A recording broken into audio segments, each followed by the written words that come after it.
Salut à toi et bienvenue sur la chaîne Kraken Débrief pour ce premier épisode. Aujourd'hui, on va parler multinationales, qu'est-ce qu'elles sont, pourquoi elles sont devenues sous cette forme, comment elles sont structurées, quel impact ça a sur nos vies, et donc en quoi ça vous concerne aussi. Et qu'est-ce que t'en sais, toi?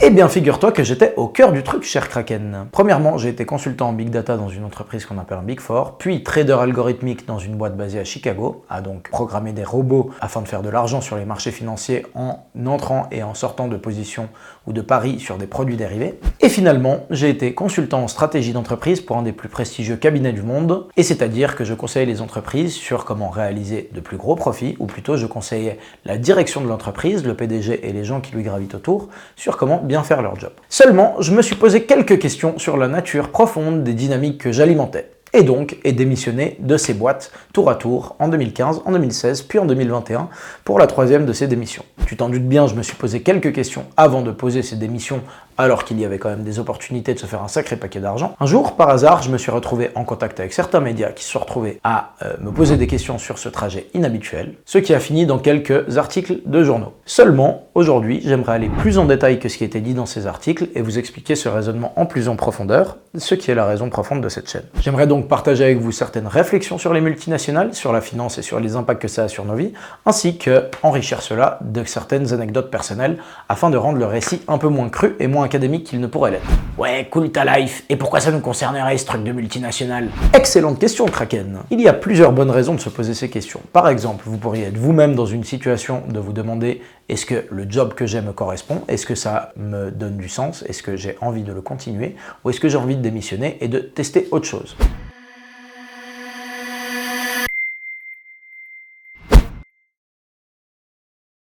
La thématique de l'épisode d'aujourd'hui est de déterminer si une multinationale peut être responsable ou non. Pourquoi cette question? Eh bien tout simplement parce que ce terme de multinationale responsable sature l'espace public. Il y a par exemple le concept de responsabilité sociale des entreprises, ou encore en anglais le concept ESG, Environment, Social and Governance, ou encore le concept anglais de CSR, Corporate Social Responsibility, qui renvoie également à la responsabilité sociale des entreprises. Il me paraîtrait donc sain, dans une première étape, de définir ce qu'est une multinationale et de comment on en est arrivé à la situation d'aujourd'hui. Pour cela, deux remarques en préambule. Premièrement, nous allons parler de grosses entreprises. Il n'est pas question ici de parler de petits coiffeurs, de petits artisans locaux ou de petits marchands locaux. Deuxièmement, les entreprises privées à large échelle sont en fait un phénomène relativement récent dans l'histoire humaine. Ça tombe bien, remontons aux origines. En effet, le concept d'entreprise privée à activité dans plusieurs pays peut être tracé historiquement à diverses sources. Je prendrai dans cet épisode la base de Bruges et de Anvers, dans le nord de l'Europe, à peu près au XVIe siècle. Ces deux villes marchandes sont situées dans ce qu'on appelle aujourd'hui la Belgique, et ont vu l'essor des bourses au sens moderne du terme. Alors bien entendu, il ne s'agissait pas à l'époque de réaliser du trading algorithmique sur des produits dérivés, mais il y avait déjà le concept de pouvoir investir dans la part de propriété d'une entreprise privée. Ce concept s'est par la suite déplacé à Amsterdam au XVIIe siècle, notamment afin de financer en 1621, lors de l'essor maritime d'Amsterdam, et le début de la grande puissance qu'on appelait à l'époque les Provinces-Unies, des entreprises coloniales. L'exemple le plus connu étant bien entendu la Compagnie néerlandaise des Indes occidentales, dont la charte a légitimé le commerce international, notamment à direction de ce qu'on a ensuite appelé l'Indonésie. Il y a donc un lien initial extrêmement fort, historiquement, entre les expansions coloniales des Européens et le concept de bourse, d'action et bien entendu d'entreprise privée multinationale. Cela dit, il y a une différence significative entre ce type d'entreprise privée du XVIIe siècle et ce qu'on appelle aujourd'hui des multinationales. En effet, pour diverses raisons historiques dont il dépasse le mandat de cette vidéo de rentrer dans les détails, plusieurs changements significatifs ont opéré dans la façon dans laquelle opèrent ces entreprises. Passons donc en revue quelques-uns de ces changements. Premièrement, alors que les compagnies à charte de l'époque, c'est-à-dire les ancêtres des multinationales modernes, avaient un concept de responsabilité illimitée pour les personnes qui investissaient de l'argent dedans, à savoir que vous pouviez perdre beaucoup plus d'argent que ce que vous aviez investi. Le concept de responsabilité limitée s'est plus ou moins imposé au XIXe siècle pour des raisons différentes selon les pays. Cela dit, la tendance historique de la limitation de la responsabilité des actionnaires a bien été actée. Prenons un exemple simple.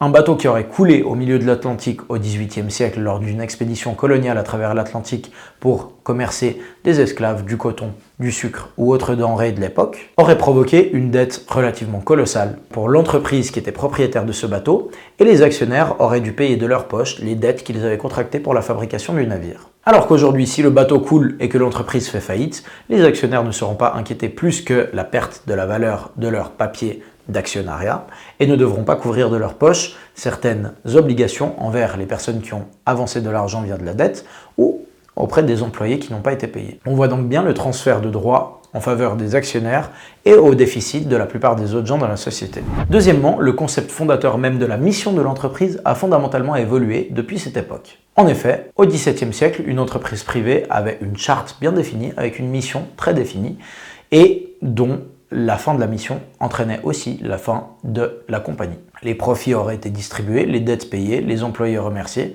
et chacun retournait à sa vie. Les premières entreprises transnationales ou multinationales à propriété privée lucrative étaient donc destinées fondamentalement à remplir une mission commerciale bien définie. Or, aujourd'hui, cette mission s'est étendue dans le temps et on assiste à des missions dont le but est en fait l'accumulation perpétuelle de profits pour les actionnaires. Il n'y a donc plus de mandat très précisément défini, tel que construire un pont, tel ou tel chemin de fer ou une route, mais il y a aujourd'hui une certaine autonomie de la vie financière de l'entreprise qui continue éternellement indépendamment de la mission immédiate. Des entreprises tentaculaires se sont donc développées dont le seul but est l'accumulation de profits.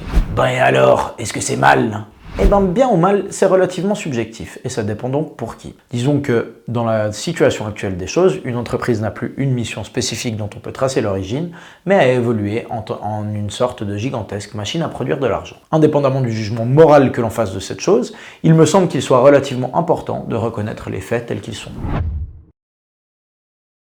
Notamment qu'en termes légaux, une de ces entreprises, que l'on appelle une multinationale, a donc acquis le terme de personne morale immortelle, c'est-à-dire qu'il n'y a pas de décès au moment des actionnaires et il n'y a pas de fin de mandat. Ces entreprises ou ces structures sociales vont donc perdurer dans le temps et continuer sur leur mission d'accumulation infinie de profits. Si tu veux, il n'y a donc aucune clause d'expiration ou aucune clause de « maintenant on a fait assez d'argent, on arrête ». Au revoir et merci. Il me paraît également important de préciser que les entreprises privées, que l'on appelle juridiquement des personnes morales, disposent de droits additionnels par rapport aux personnes physiques, de chair et d'os, comme nous tous. Un exemple emblématique qui a été accordé aux entreprises qui n'existaient pas au début de l'histoire des entreprises privées est le droit de fusionner et d'acquérir d'autres entreprises. Ceci a bien entendu un impact titanesque sur nos vies de tous les jours, puisque les multinationales fusionnent jusqu'à former de gigantesques conglomérats, ce qui s'appelle le phénomène de concentration et qui s'observe dans toutes les industries. Cette dynamique a tendance à s'auto-renforcer, puisque les grosses multinationales peuvent acquérir de petits compétiteurs, et donc les petits sont forcés d'être engloutis dans une grande structure. Bah, les petits ont qu'à refuser l'achat dans ce cas, non? En effet, il est théoriquement possible pour une petite entreprise privée, ou une petite et moyenne entreprise PME telle qu'on l'entend souvent dans la presse, de refuser l'acquisition d'une plus grosse entreprise si les actionnaires de la petite refusent. Cependant, il est important de rappeler que les grandes entreprises disposent de phénoménales économies d'échelle, c'est-à-dire que pour produire 1000 unités, il faudra moins de 1000 fois le coût que pour produire une unité, et donc des petites entreprises qui ne produiraient qu'une unité vont produire cette unité à un prix unitaire beaucoup plus cher que l'entreprise qui va pouvoir produire 1000 unités. Dit autrement, il est bien plus avantageux pour une multinationale de fabriquer 10 millions de pains que pour 10 000 petits boulangers locaux de produire 1000 pains chacun. À nouveau, à ce stade, ce phénomène n'est pas mal en soi, il est juste important de le reconnaître. Les conséquences de la concentration économique sont cependant titanesques. Premièrement, de manière évidente, chaque petit business, petit boulanger du coin, petit artisan, petit marchand qui fait faillite peut être un drame familial. Il pouvait y avoir une entreprise qui se passait un savoir-faire local de boulangerie de génération en génération qui se fait éclater par la compétition de la multinationale d'à côté qui produit à moindre coût. Deuxièmement, il n'y a aucune garantie de transparence de la part des gros. Ainsi, vous pouvez parfaitement avoir confiance dans votre boulanger qui est le voisin et l'ami de vos parents de longue date, mais vous ne savez pas exactement ce qui rentre dans la composition du pain industriel fabriqué en masse dans des usines, loin de chez vous, derrière des murs opaques. Un effet négatif de plus de cette concentration de pouvoir économique est que cela sabote les marchés. Sabote les marchés? Moi je croyais que les grandes entreprises adoraient les marchés. Eh bien en fait c'est un grand mythe. Les grandes entreprises détestent les marchés, elles les sabotent activement. En fait, par définition, ce qu'Adam Smith ou d'autres économistes classiques appelaient des marchés était ce qu'on connaît tous comme un marché de place locale, c'est-à-dire une place ouverte avec des acheteurs et des vendeurs qui se rencontrent, une compétition directe, avec personne qui ne peut complètement influer sur le cours de la compétition, une certaine transparence et des consommateurs bien informés. Cela n'a rien à voir avec la situation actuelle dans laquelle on est, c'est-à-dire quelques entreprises dans la plupart des pays, voire dans le monde, qui se partagent un marché de manière opaque, sans divulguer quoi que ce soit d'informations de fabrication et sans donner l'opportunité à d'autres compétiteurs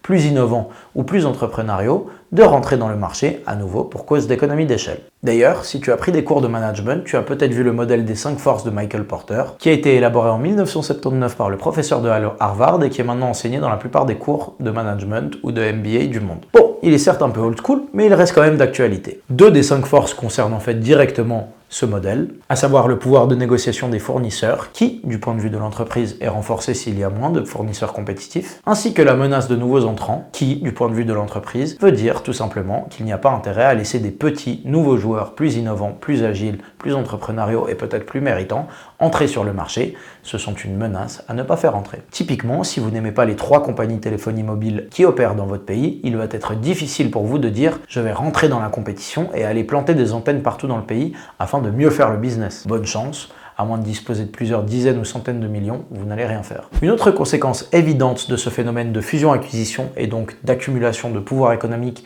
et de concentration de ce pouvoir est que les multinationales ne sont pas des entités homogènes. Par exemple, Coca-Cola ne fabrique pas que du Coca-Cola. Et à vrai dire, très souvent, ces entités opèrent à travers différentes industries. Cela entraîne donc, paradoxalement à l'idée reçue, le fait que les bureaucraties sont très souvent du côté du secteur privé. Les multinationales deviennent de gigantesques entreprises tentaculaires qui touchent à diverses industries et à une multitude de produits et qui deviennent très inefficaces en interne pour certaines choses. Un autre phénomène historique qu'il me paraît relativement pertinent de mentionner sur ce genre de sujet est le fait qu'avec l'émergence historique de développements tels que les énergies fossiles ou les systèmes de transport modernes, il y a eu de plus en plus de distance entre la production et la consommation. Par exemple, au 19e siècle, la plupart de la nourriture que vous tendiez à consommer venait du jardin d'à côté ou de votre jardin. Au début du 20e, c'était peut-être le village d'à côté, alors qu'aujourd'hui, c'est probablement le continent d'à côté. À part l'effet évident que cela a des impacts sur la consommation d'énergie pour acheminer ces choses d'un endroit à un autre, il se pose également le problème de la confiance.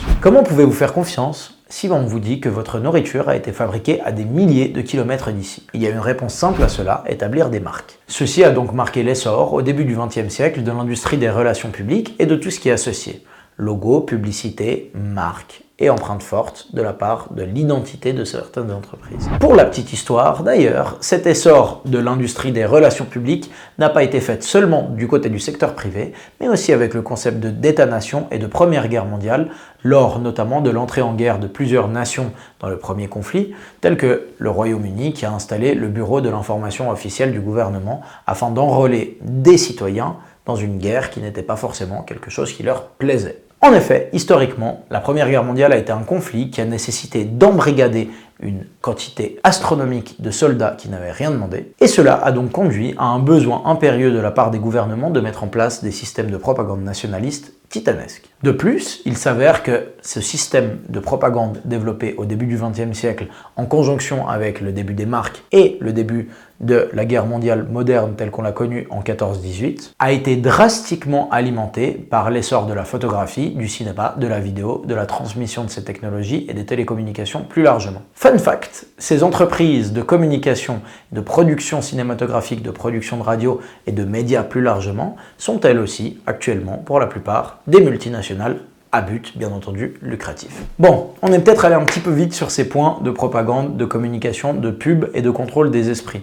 Et on y reviendra plus tard, car il me paraît très important de comprendre en profondeur ces mécanismes de contrôle de pensée dans des régimes qui se prétendent démocratiques, si l'on veut comprendre comment le monde fonctionne aujourd'hui. Il est également important de comprendre comment des concepts qui sont d'apparence très divers, tels que le nationalisme, le concept de gouvernement, le concept de télécommunication, le concept d'énergie fossile, le concept de contrôle des esprits et de propagande, sont en fait liés. Assurez-vous donc de vous abonner si vous voulez pas louper ça. On t'a capté avec ton petit coup de pub là. Bon, revenons-en au concept de multinationale. Il me semble qu'il soit important de faire un dernier point sur les conséquences de cette concentration économique et diversification d'activités d'une multinationale. Ce point, c'est l'opacité et donc l'opportunité de faire de l'évasion fiscale. Si l'on prend par exemple des concepts tels que le keiretsu japonais ou les chaebols coréens, mais aussi des géants occidentaux tels que l'américain Berkshire Hathaway, fameusement dirigé par Warren Buffett, un des hommes les plus riches du monde depuis des décennies, Des douzaines, si ce n'est des centaines de marques différentes sont agglomérées au sein d'une seule et même entreprise. Ces entreprises sont également les possesseuses d'autres entreprises qui possèdent d'autres entreprises, et les sociétés mères sont elles-mêmes possédées par diverses entreprises coquilles qu'on appelle des sociétés shell ou des holdings qui sont hébergées dans des paradis fiscaux où les profits peuvent être rapatriés sans avoir besoin de payer de taxes. Allez, bâtard!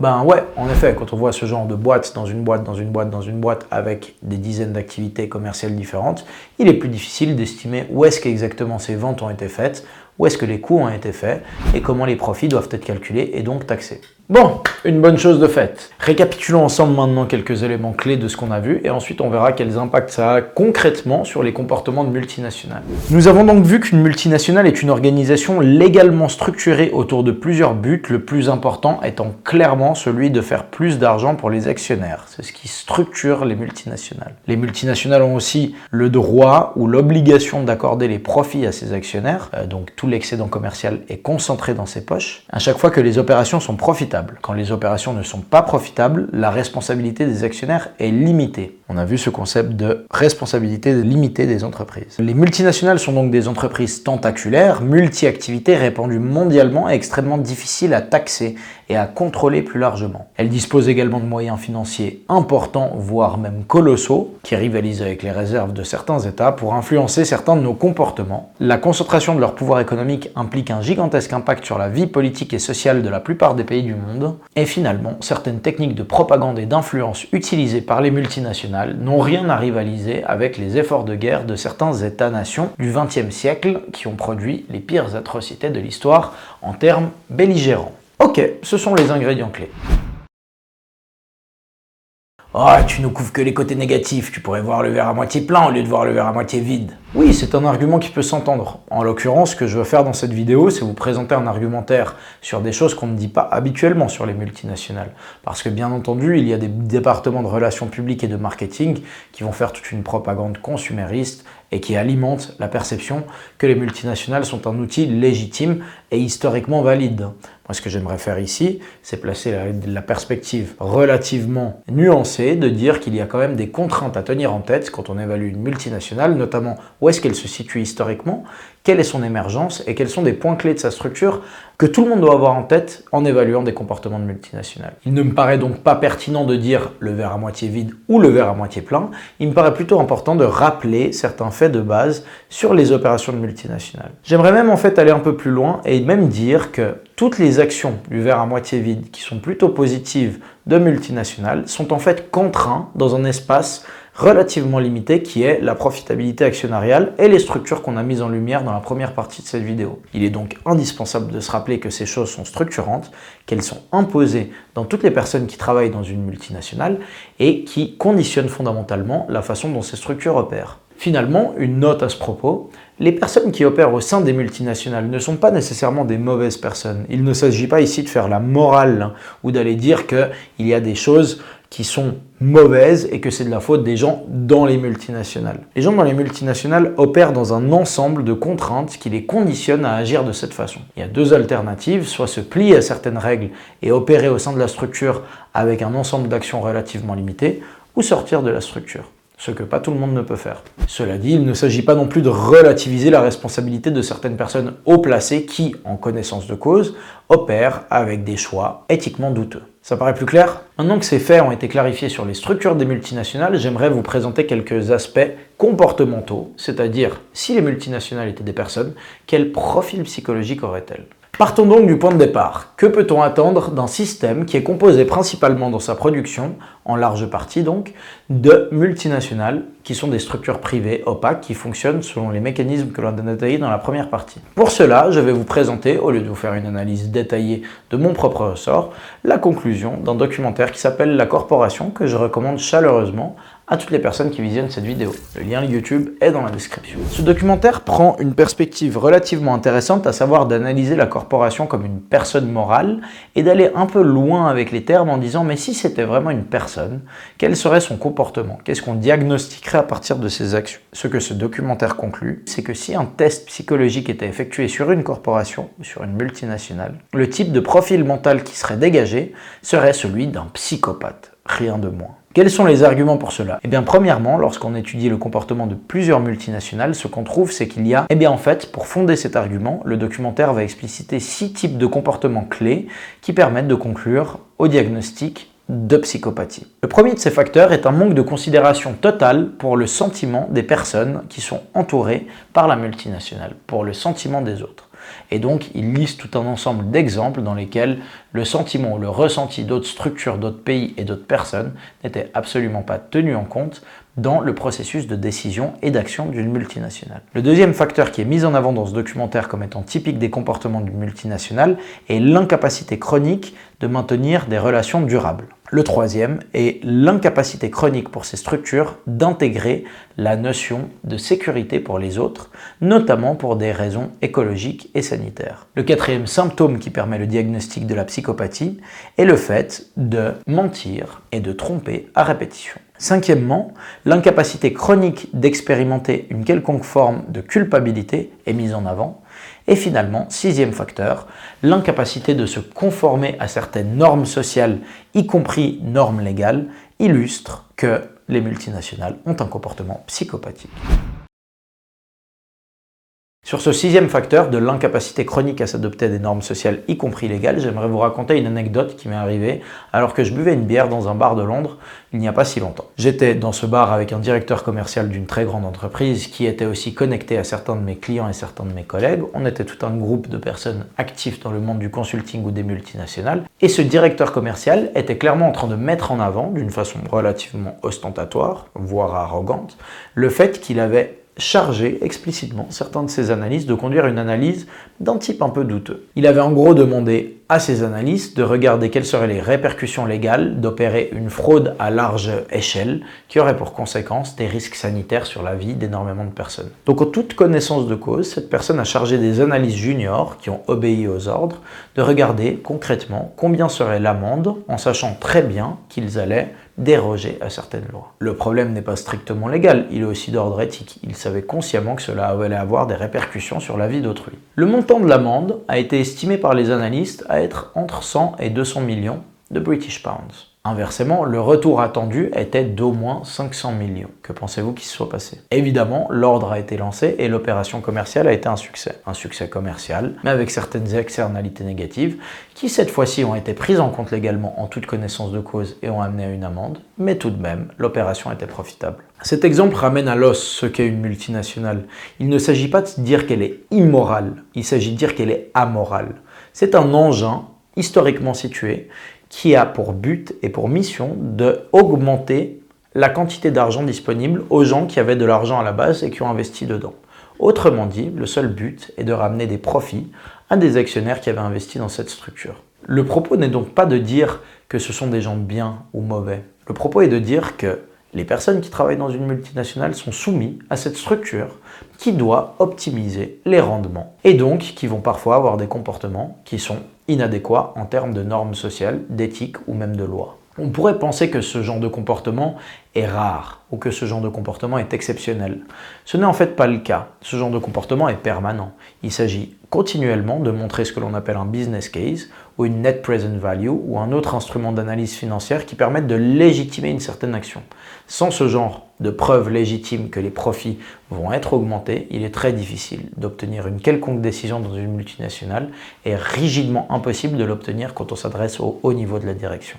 J'aimerais donc répéter cette conclusion. Il ne s'agit pas d'accuser les multinationales et les personnes qui travaillent de immoralité. Il s'agit de regarder ces structures pour qu'elles sont, des structures fondamentalement optimisatrices et rentabilisatrices qui opèrent selon un schéma absolument amoral, c'est-à-dire l'absence de morale. Et cela n'est pas surprenant, on l'a vu, c'est un résultat d'un processus historique qui a donné des armes légales progressives au point de faire évoluer des structures d'époque qui étaient à la base des opérations commerciales d'ordre très souvent impérialiste ou colonial, aux structures que l'on a actuellement, qui ont un pouvoir démesuré. Dernière anecdote personnelle, récemment je me suis présenté dans une conférence sur des multinationales et leurs agissements vis-à-vis d'une mine en Colombie, avec des personnes de Colombie qui étaient venues nous expliquer à nous autres personnes basées en Suisse les résultats de l'opération de certaines de nos multinationales et de leurs opérations minières sur le terrain, en l'occurrence de Glencore. Plus 100 points si vous l'aviez reconnu. L'anecdote employée par l'avocate qui avait l'habitude de défendre des populations locales en Colombie contre les méfaits de ces multinationales suisses était en fait une parabole présentée par Eduardo Galeano, l'auteur de Veine ouverte de l'Amérique latine, ouvrage que je ne saurais trop vous conseiller, référence dans la description. Cette parabole, c'est celle du scorpion et de la grenouille. L'idée est extrêmement simple. Un scorpion désire traverser une rivière, mais il ne sait pas nager. Il voit une grenouille qui opère des petits allers-retours en flottant gaiement dans la rivière. Il lui demande « S'il te plaît, petite grenouille, pourrais-tu me déposer sur l'autre berge ?» La grenouille lui répond « Mais non, voyons, tu vas me piquer. » Le scorpion lui dit « Ne t'inquiète pas. Je ne te ferai aucun mal. » Ainsi donc, la grenouille l'invite à monter sur son dos et lui fait traverser la rivière. Arrivé de l'autre côté, la grenouille se baisse gentiment vers la berge afin que le scorpion puisse descendre. Le scorpion descend et pique la grenouille. La grenouille, mortellement blessée, en agonisant, lui demande « Mais enfin, pourquoi? Tu n'avais pas besoin. » Le scorpion lui répond, bien piètrement « Je n'y peux rien, chère grenouille, c'est dans ma nature. » Cette métaphore a résonné en moi en étant une vraie synthèse du comportement d'une multinationale. Ce n'est pas une structure méchante. Le scorpion n'a pas fait ça par méchanceté. C'est une structure qui opère selon sa nature. Sa nature étant d'optimiser les profits, les conséquences externes n'étant pas de l'ordre de son problème. Ainsi donc, cette conférence s'est passée quasiment jour pour jour, 1 an après ma démission de mon 3e job, qui était celui dans l'entreprise de conseil en stratégie. Cela m'a semblé une métaphore particulièrement puissante et je voulais la présenter avec vous aujourd'hui.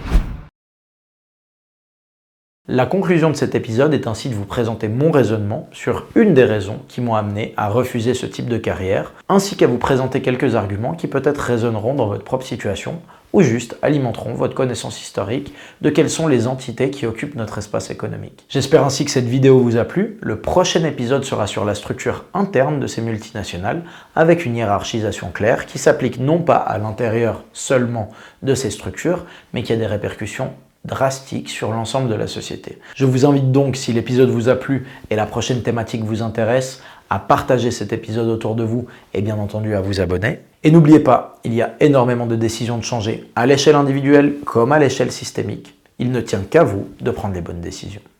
À la prochaine fois.